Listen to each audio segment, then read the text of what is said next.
tenemos una gran invitada que nos hace el favor de acompañarnos. Es la maestra Angélica Velázquez Guadarrama, actualmente secretaria académica del Instituto de Investigaciones Estéticas, y vamos a hablar sobre su último libro, Primitivo Miranda y la construcción visual del liberalismo. Sí. Bueno, maestra, para empezar, muchas gracias por acompañarnos el día de hoy. Y vamos a hablarle a nuestros podescuchas, ¿quién es Primitivo Miranda? Para empezar. Bueno, Primitivo Miranda es un artista del siglo XIX muy poco conocido y que creo que con este libro vamos a tener como una visión más completa, aunque el libro solo trata de dos obras que realizó durante la Guerra de Reforma.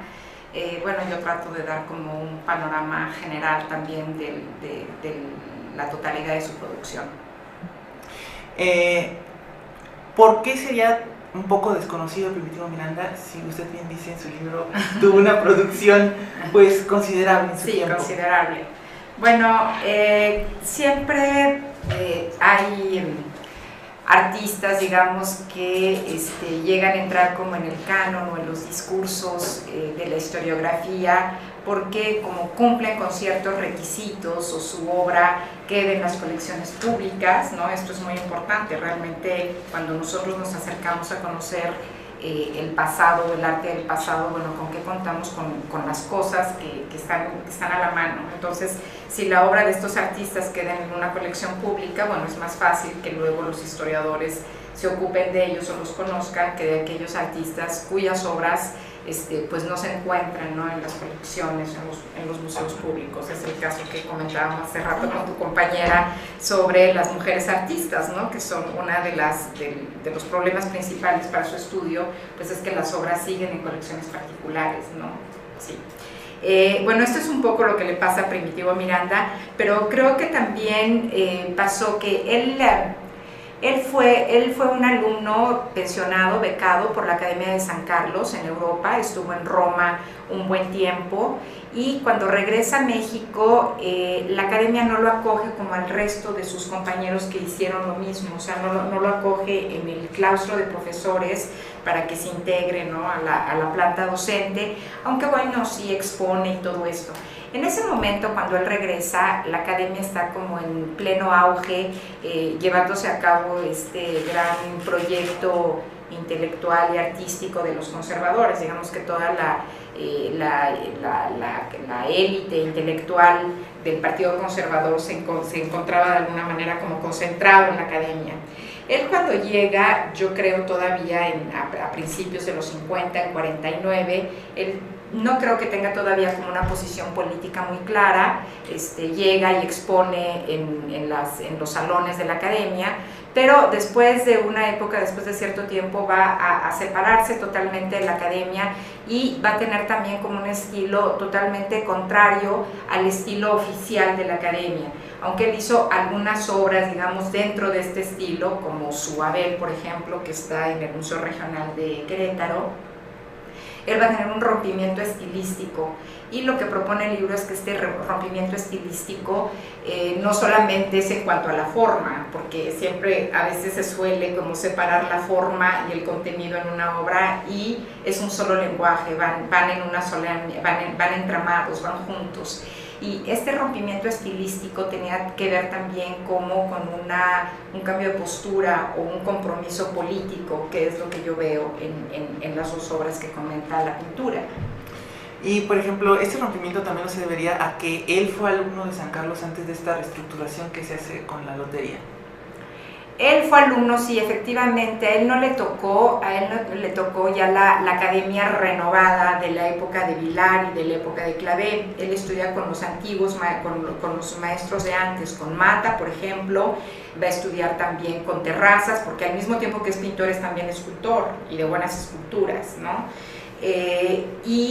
Con un maestro también español que estaba aquí en México, con Piquer, pero esto no se debe. Cuando él va a Roma, en realidad cuando está en Roma, también se relaciona con los profesores que cultivaban el mismo estilo nazareno, que es el que luego van aquí a enseñar tanto Clavé como Vilar, o sea que no se separó de escuela cuando estuvo en Roma. Los envíos que mandó, que es el Abel, que es un cuadro, bueno, pues muy dentro del romanticismo y del estilo nazareno también, pero manda también un Caín, que es un cuadro maravilloso, que está en el colegio preparatoriano en Jalapa, que es un cuadro monumental y que es un cuadro lleno como de fuerza y de fuego y de viveza, y yo creo que desde ahí él ya tiene como estos dos lugares hacia dónde irse, ¿no? O sea, si seguir como este romanticismo como más radical o este romanticismo conservador que es el que puede trabajar con el estilo nazareno. Cuando él regresa entonces, además, bueno, él se fue con la ayuda de mucha gente que estaba relacionada con la academia. Cuando él se va, la academia todavía no está reestructurada, y entonces se hace una especie como de vaquita entre todos, el conde de la Cortina, bueno, su gran protector que era Honorato Riaño y otros personajes, o sea, entre todos se juntan, según cuentan las cosas, bueno, eran como más de 100 personas que dieron dinero para patrocinar su viaje. Y luego te encontramos en las noticias, en la hemeroteca, en las revistas, pues que los mexicanos estaban muy contentos porque él ganaba premios en la Academia de San Lucas, y esto, bueno, llenaba como de orgullo a los mexicanos, y esto lo tenían como muy cuidado. Regresa, y entonces yo creo que ahí algo pasa, que yo todavía no puedo saber bien, porque desgraciadamente en México no guardamos como las cartas, y todas las familias siempre son como muy celosas de que se conozcan las cosas de la familia, ¿no? Cuando tienen un artista o un personaje público dentro de la familia, y la mayor parte de las veces se destruyen, ¿no? O sea, siempre encontrar como las cartas o encontrar la circunstancia, algo que nos diera como la pista de cómo llegó a esto. Lo que sí queda claro es que tal vez hay como, yo marco dentro del libro como las diferentes maneras en las que pudo llegar como hacerse de esta posición política tan clara. Una es su relación con Mata, con Miguel Mata, su antiguo profesor en la academia, ¿verdad?, que era hermano del constituyente Mata, ¿no? Entonces, bueno, ahí tendríamos como una parte. Luego tenía sus relaciones también con los conservadores, con los moderados, pero parece que por ahí no va a caminar. Y definitivamente lo que marca ya un cambio y una ruptura estilística es el cuadro de Semana Santa en Cuautitlán, y la obra que yo creo que fue producida también como en juego, en pandano, en par, como podríamos decir, es la de Soldados de la Reforma en una venta. Ahora hablamos, sí, efectivamente de los cuadros. Abarcan una producción diferente, ¿no? Me parece, son años distintos, pero en la gran década nacional esta época, sí, que viene la reestructuración del país ideológicamente. Sí. Y empecemos por Semana Santa. Semana Santa, Cuautitlán. Bueno, estos cuadros a mí me llamaban mucho, yo trabajo el tema de las mujeres también del siglo XIX, y bueno, la China poblana es como un gran personaje para el estudio de la representación de las mujeres en el siglo XIX.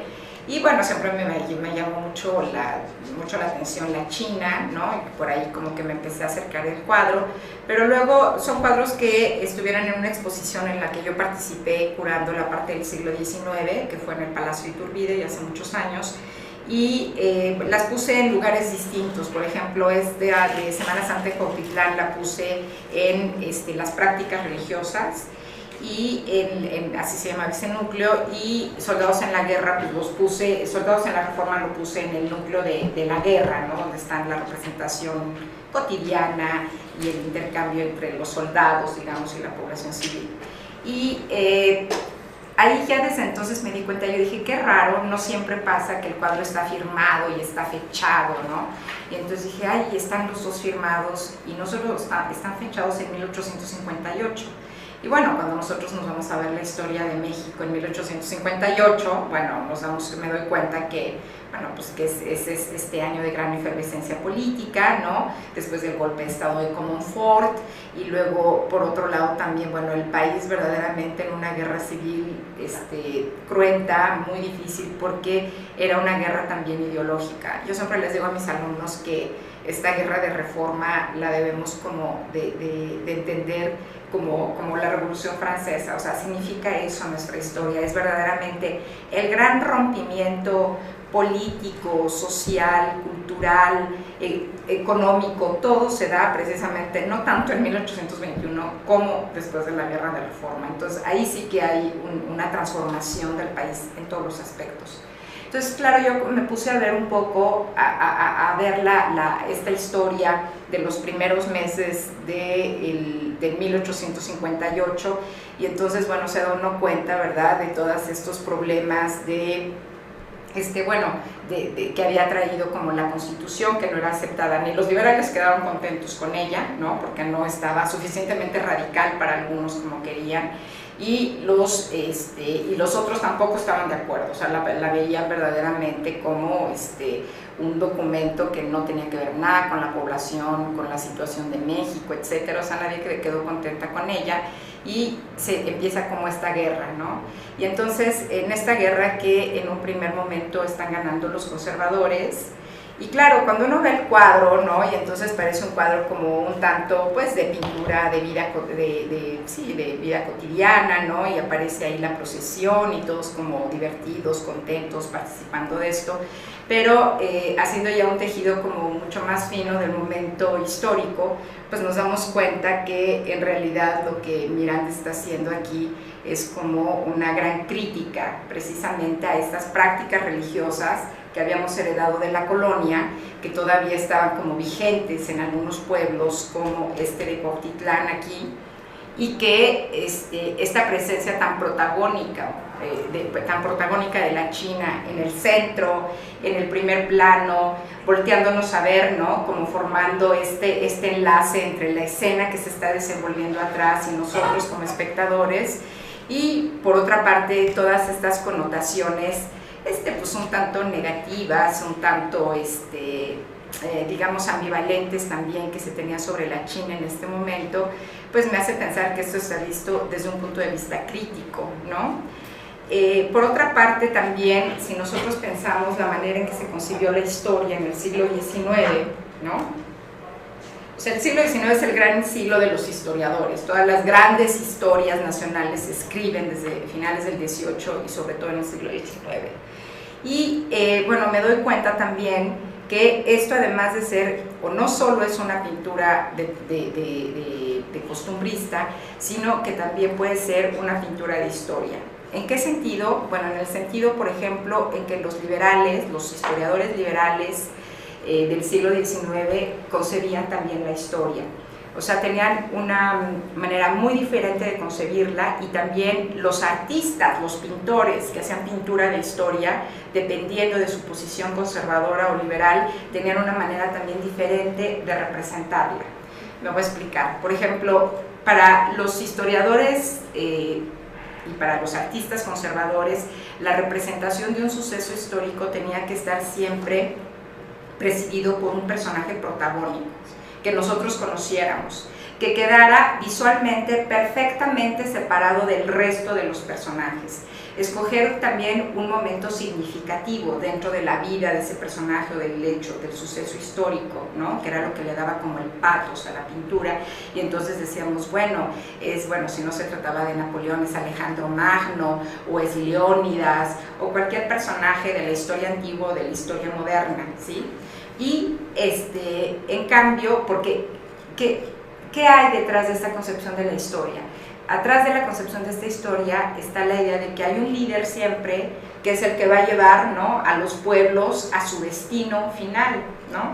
En cambio, por ejemplo, los historiadores liberales y también los artistas románticos, ¿verdad?, de ideas liberales como Delacroix, por ejemplo, aunque ellos en realidad esta idea la sacaron más bien de la pintura inglesa, de artistas como Rilke, tenían una idea diferente. Tenían la idea de que el pueblo debería de participar de su destino, y que el pueblo tenía también un papel protagónico dentro de la historia, pero como actor, no como, digamos, no como este elemento pasivo al que guiaba un líder político, militar, etc. Entonces su representación de la historia también es representar al pueblo, ¿no? Pero representar cómo el pueblo interviene en su historia, cómo el pueblo es protagonista también de su propio destino. Y entonces, claro, está el pueblo y no está un solo líder, sino el pueblo en su conjunto participando, o están las representaciones de cómo ese pueblo está viviendo los sucesos históricos, ¿no? Entonces, en los que no necesariamente hay un líder, por supuesto, sino es el pueblo anónimo, lo que ahora llamaríamos como la masa, ¿no? ¿Y qué es lo que estamos viendo en esta pintura? Precisamente eso. O sea, ¿quién es aquí el personaje principal? Pues la China poblana, pero aquí la China sí tendría como este sentido, está todavía toda coqueta, con su cinturita muy estrecha y su pie, ¿verdad? Que era la locura, bueno, que era una especie como de fetiche erótico en el siglo XIX, y ella, ¿verdad? Como presidiendo todo esto, divirtiéndose, y por otro lado está como toda esta visión, el mismo estilo, que es lo que yo digo, este estilo como abocetado, de pinceladas, o sea, no con este terminado tan fino, con esta supremacía del color sobre el dibujo, ¿no? Donde vemos más bien manchas y cosas así, pues tiene que ver precisamente también con esta vinculación a no solamente a una posición política clara, sino por otro lado también a una posición estética que estaría relacionada con lo político. Y lo mismo sucede en la otra pintura, o sea, no tenemos al gran militar en su caballo, que sería como, ¿no?, la otra moneda de la historia, liderando a su ejército, al pueblo, tomando decisiones importantísimas. Tenemos a un soldado, ¿no?, que lleva guaraches, que está vestido de manta, ¿verdad? Ni siquiera lleva uniforme, aunque traiga aquí su sombrerito como de militar con una capa, y todos sus compañeros están igualmente vestidos como él, ¿no? Atrás vemos las banderitas rojas que nos indican que son liberales, ¿no? Porque entonces ahí era una manera de diferenciarse. La literatura es muy interesante en este sentido, ¿no? Las novias tejían corbatitas rojas o verdes para sus novios dependiendo de la posición política. Y bueno, fue realmente una guerra civil muy cruenta que dividió a las familias, ¿no? Era muy frecuente que hubiera en la misma familia un padre conservador, hijos liberales, o un hermano conservador y un liberal luchando, ¿no?, en bandos contrarios. Y bueno, tenemos, por ejemplo, esta amistad tan entrañable que tuvieron Miramón, ¿no?, que era conservador, y luego Leandro Valle, que era liberal, ¿no? Y bueno, cada quien con su corbatita, pero siempre se dejaban como recaditos en las batallas de que ojalá salieran, se deseaban la suerte y que salieran vivo el uno y el otro, ¿no?, por su antiguo compañerismo en el colegio militar. Pero bueno, no solo los amigos, sino las mismas familias quedaban como totalmente desmembradas con esta guerra. ¿Y por qué, profesora, cree que no se vio este discurso antes en las obras de Primitivo Miranda? Porque prácticamente por la temática se les clasificó de costumbristas, que también lo son un poco, pero ¿por qué cree que no se vio este discurso? No solo se le calificó, o sea, precisamente como no quedó en la academia, entonces un poco tanto su obra como su persona quedaron como fuera de, digamos, como de este discurso de la academia, que es el digamos, como el que se ha impuesto, y hemos impuesto, yo también he colaborado a ello, sobre la historia del arte del siglo XIX, ¿no?, sobre la historiografía del XIX. El cuadro más bien, no solamente, te digo, fue visto como costumbrista, que bueno, sí es costumbrista, pero al mismo tiempo también es un cuadro de historia, igual que el otro, ¿no?, que es lo que yo quiero decir en el libro, sino también se le tildó como de pintor popular. Por ejemplo, la historiografía posrevolucionaria rescató, digamos, hizo como todo este recuento monolítico del arte mexicano, en el que México existía antes de México, o sea, México era el mismo desde la época prehispánica, ¿no?, y todas las culturas anteriores a la conquista formaban ya había como algo de nacionalismo entre ellos, ¿no? Nada de que hablaban lenguas diferentes, ¿no? Los mexicas tenían, ¿no? Como, nada de esto se ve, ¿no? O sea, se ve como una cuestión como muy lineal, y totalmente armada, ¿no? y luego viene la época de la conquista, la colonia, y entonces se rescata nada más como ciertas cosas de ahí, y luego viene el siglo XIX y entonces la academia se ve muy mal porque ya estamos en la época de las vanguardias, y entonces se dice que los artistas copiaban, que los artistas tenían los ojos puestos en Europa y no en México. Tanto Fausto Ramírez y otros historiadores, bueno, nos hemos abocado a hacer ver las cosas de otra manera, ¿no? Hemos tratado de que se haga una visión crítica sobre estos juicios, pero y luego finalmente viene como corolario la Escuela Mexicana de Pintura, ¿no? Relacionada con la Revolución y todo esto, y entonces todo lo anterior, o sea, todo el pasado es visto, ¿verdad?, como un proceso, como una evolución que va a culminar con una cosa muy grande, que es la Escuela Mexicana de Pintura y el muralismo, ¿no? Y entonces todo lo que no entre dentro de este discurso, pues sale fuera. Entonces sale fuera la academia, muy mañosamente, pero bueno, todos los discursos son, de todas maneras, tienen su parcialidad, ¿no? Su subjetividad también, y no nos podemos hablar de esto. Y entonces lo único que se rescata del siglo XIX es la pintura popular, la pintura costumbrista, la pintura supuestamente desligada de la academia. Y entonces cuando uno ve en los catálogos de los años 60 y todo esto, por ejemplo, a Primitivo Miranda incluido en los provincianos y en los populares y no sé qué, o sea, estuvo en la Academia de San Lucas de Roma estudiando, ¿no? Estuvo luego también, sus primeros estudios los hizo en la Academia de San Carlos, o sea, de popular no tiene nada. O sea, si él decide trabajar en este estilo es por otras razones, ¿no? Otras razones lo llevan a hacer esto, pero no porque no pudiera hacer ese dibujo, digamos, correcto que hacían todos los artistas, que podían hacer todos los artistas en la academia como él lo podía hacer, y como demuestra en otras obras, por ejemplo, ¿no? Entonces creo que esto es lo que llevó, o sea, este discurso es lo que llevó pues como a meterlo como en ese cajón del costumbrismo, de lo popular, de lo provinciano, sin ocuparse demasiado de su formación, ¿no? Lo mismo le pasa, por ejemplo, a José Agustín Arrieta, que era también un artista, que es un artista de formación académica y que se le metió también el cajón de no, él es popular, él nada que ver con la academia, ¿no? Uh-huh.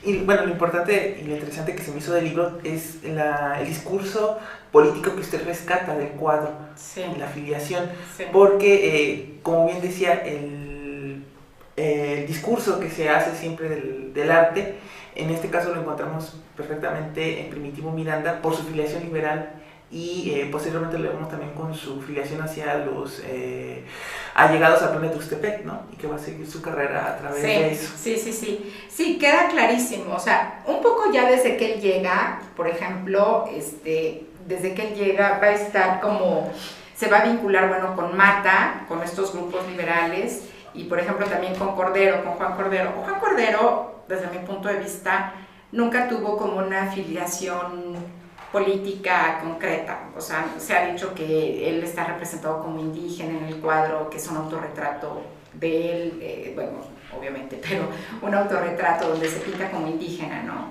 En el cuadro de Colón.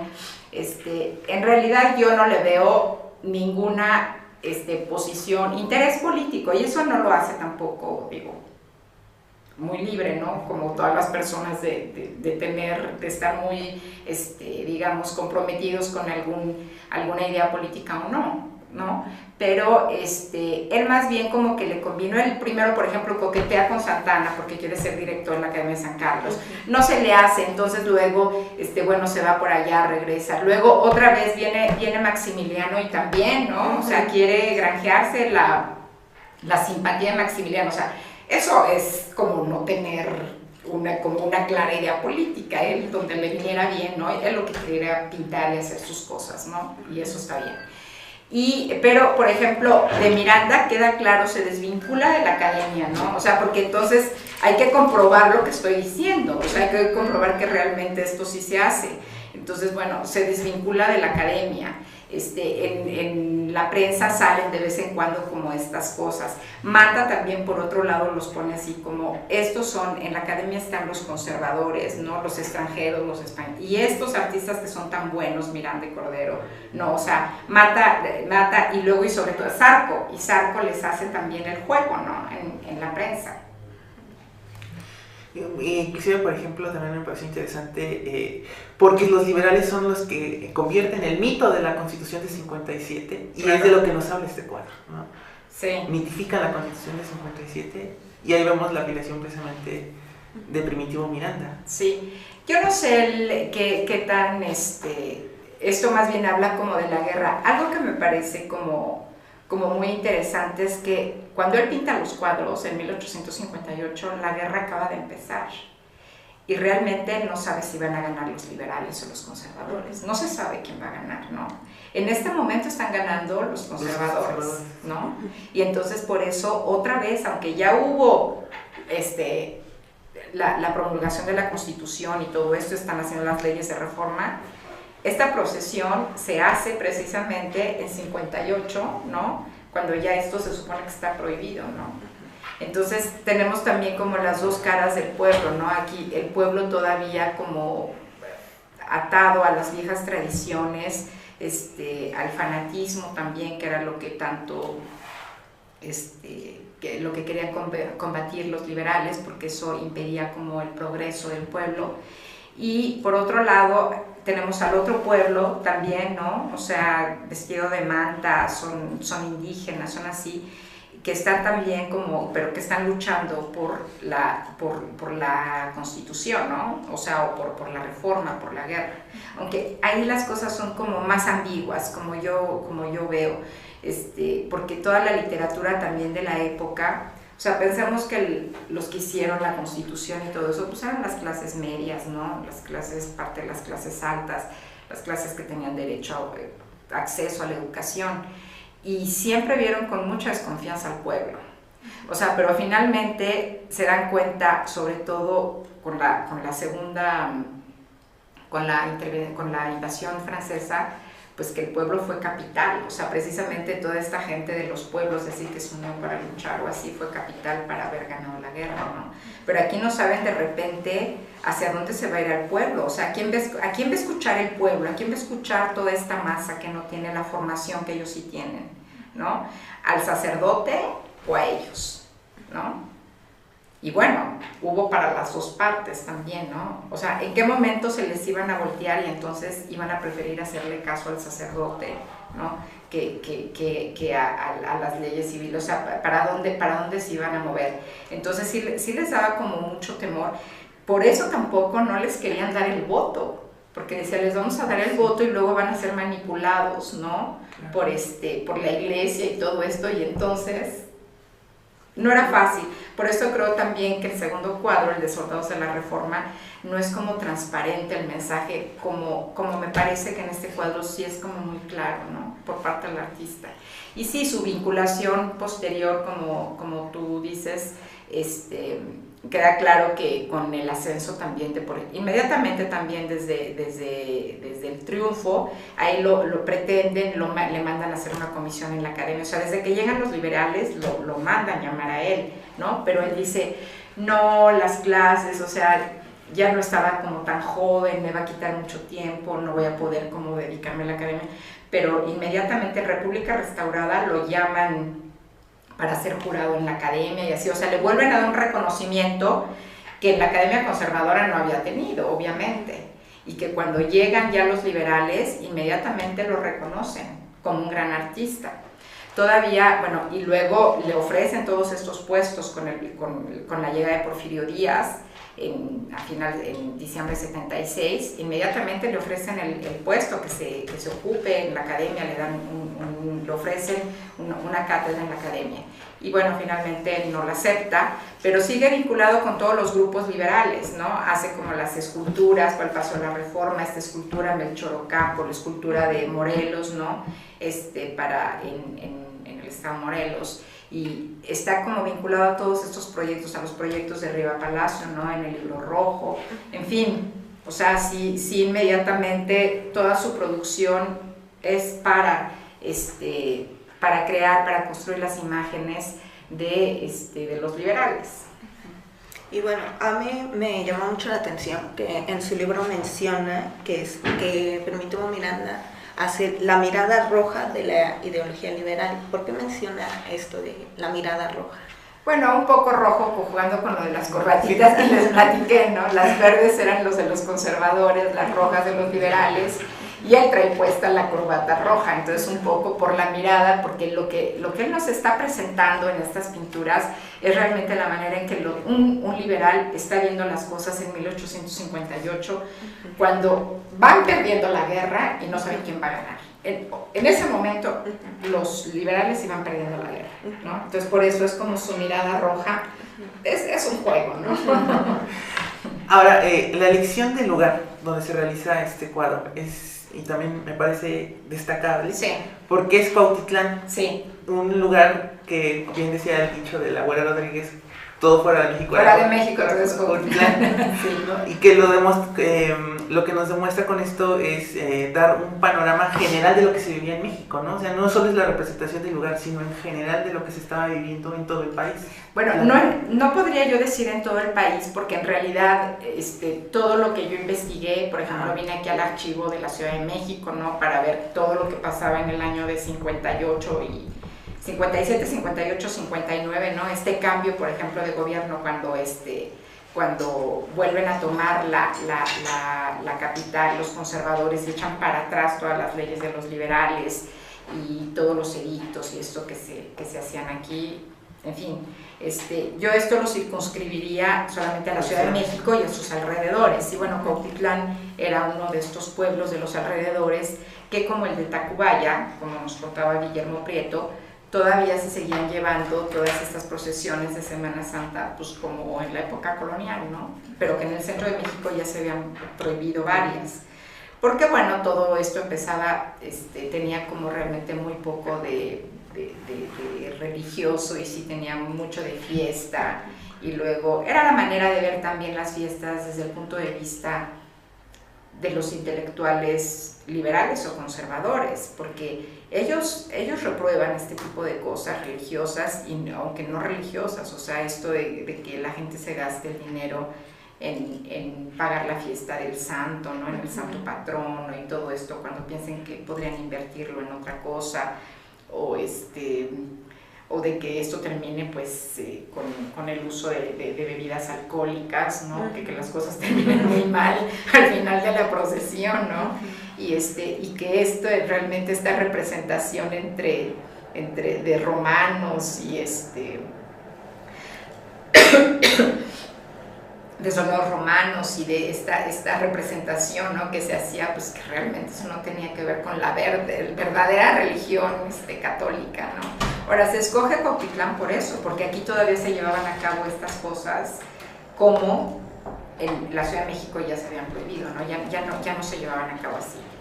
Hay un problema también aquí, porque ahí tenemos la imagen de otra versión de la pintura que yo nunca he podido ver, o sea, que conozco nada más en blanco y negro porque fue reproducida en un número de Artes de México, y creo que no sé qué relación hay con esa pintura que no puedo ver. No sé si esto sería como un estudio, otra versión de la otra, pero por ejemplo, aquí la fachada de Cuautitlán tiene la torre invertida, la torre va al lado izquierdo y no al derecho. En la anterior, en la otra versión, la torre sí está del lado correcto de Cuautitlán, ¿no? Y por otro lado tenemos también diferentes cambios en la posición de los personajes, incluso la China es un poco también diferente, hay diferencias entre las dos pinturas, pero la otra que está en una colección particular no me ha sido posible verla todavía. Bueno, también algo que me llama mucho la atención es que a Primitivo Miranda, tanto desde su tiempo hacia acá, no se le rescata, ¿no? En el apéndice que contiene el libro nos habla de esto, de que es un gran pintor, pero no se le reconoce, ¿no? Y es como usted mencionaba, por estos asuntos entre liberales y conservadores, de que quizá por eso es que no se veía bien la figura de Primitivo Miranda. No sé, no creo que fuera por lo de conservador, porque finalmente la guerra la ganan los liberales y él pertenece al grupo que gana. Yo creo que más bien como su ausencia dentro de los discursos de la historia del arte del 19 se debe a que no estuvo vinculado a la academia. O sea, hasta el día de hoy realmente la academia sigue siendo como el eje de todos los estudios del arte del siglo XIX en México, la Academia de San Carlos. Entonces, todo lo que está como un poco fuera de la academia ha sido lo que ha sido menos estudiando, tanto artistas como corrientes. Por ejemplo, ahora ya no, pero bueno, la litografía comercial o la fotografía, o sea, son cosas que luego ya se fueron estudiando como más, pero siempre como el discurso, digamos, como rector o predominante es todo lo que está relacionado con la academia. Como él no formó parte del claustro docente de la academia, como sus obras tampoco, bueno, sí quedaron ahí, de hecho se copiaron el Abel y el Caín, pero luego la academia ya a finales del 19, cuando manda cuadros a los estados, fueron algunos de los cuadros que pasaron para allá, ¿no? Pero más bien es esto, es como su ausencia de la academia, lo que hizo, lo que ha hecho también ha contribuido a su ausencia dentro de los recuentos más importantes de la historia del 19 en México, ¿no? Otro de los aspectos importantes que me pareció en el cuadro de Soldados de la Reforma fue esta situación de género que habla en el cuadro, ¿no? Los hombres haciendo sus labores de ir a la guerra y las mujeres de atenderlos. De atenderlos ahí. Bueno, es una cosa como muy, realmente muy antigua, no es muy novedosa, pero esto tenía que ver también en la otra pintura, en la de Soldados de la Reforma en una venta, con un tema muy trabajado desde el siglo XVII, que era como el alto se llamaba, o el descanso que hacen los soldados en un lugar o simplemente los viajeros que hacen en un lugar para tomar agua, que descansen los caballos y todo esto, ¿no? Es un tema como muy, muy antiguo que podemos rastrear como en el siglo XVII, tanto en la pintura holandesa, principalmente alemana, como también en la italiana hay algunos ejemplos. Y el tema se continuó también durante el siglo XVII y durante el siglo XVIII y continuó también en el siglo XIX, ¿no? Con diferentes variantes. Hay un pintor también muy poco trabajado que es Manuel Serrano, y él tiene en el cuadro, en el libro hay una imagen también de él que es igual una china, ¿no? Dándole de comer a un ¿cómo se llama? A un hombre que va montado, pero ahí sí hay como una intención erótica muy fuerte en la representación de la china, ¿no? Muy protuberante, con la cintura igualmente muy marcada, con unas caderas muy anchas, y hay una relación igual también con el hombre del caballo, ¿no? Y están como, es un tema muy trabajado dentro de la pintura occidental, digamos, pero Miranda lo retoma y le da otro sentido. Aquí no vemos de ninguna manera que las mujeres estén como coqueteándoles a los hombres a los que les están dando de comer y de beber, ¿no? Están realmente como muy en su papel de proveedoras de los soldados, ¿no? En ese acto que han hecho. Y es algo que también vemos en su continuación en la Revolución Mexicana, ¿no? Con las soldaderas, claro. Con las adelitas, que sí, son ellas las que van a la guerra con los soldados para proporcionarles la comida sí, y todo eso, ¿no? Sí, es un discurso que viene. Sí. Y que bueno, así como lo pinta Miranda, pues se ve como muy bonito, ¿no? Pero luego, ¿qué tal lo pinta Altamirano, no? Claro. O sea, como Altamirano justamente dice en Los Plateados, ¿no? Cuando se llevan a se me fue ahorita el nombre de la muchacha, creo que es Manuel.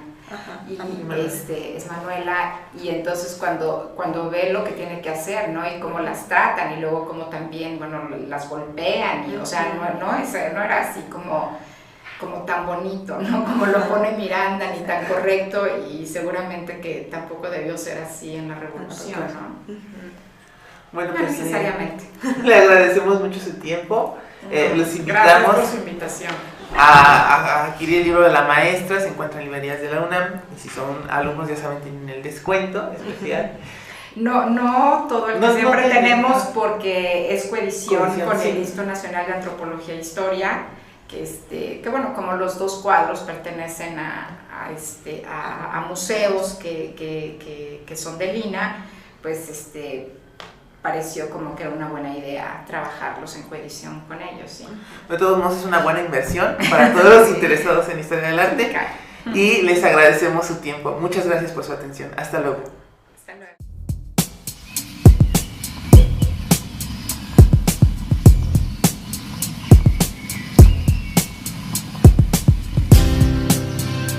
De dar como un panorama general también de la totalidad de su producción.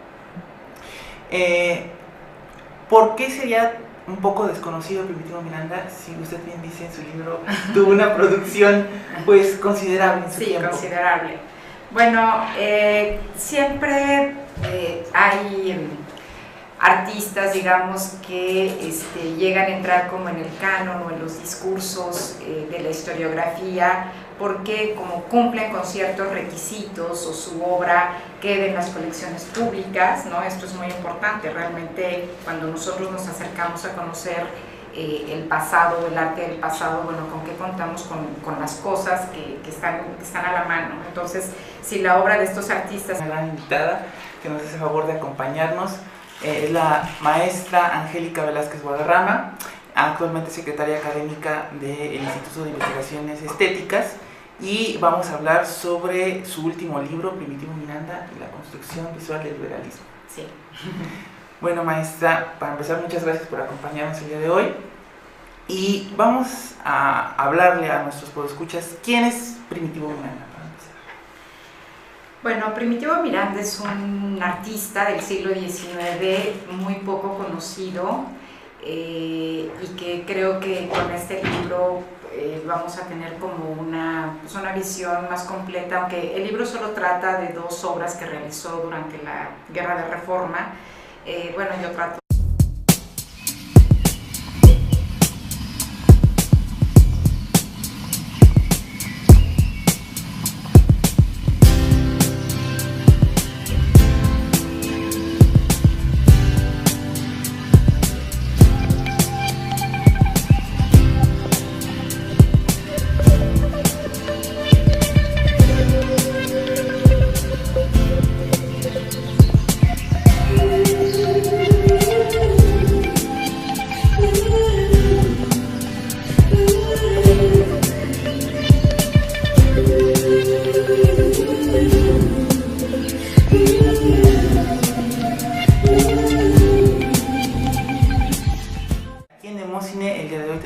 en el claustro de profesores para que se integre, ¿no?, a la planta docente, aunque bueno, sí expone y todo esto.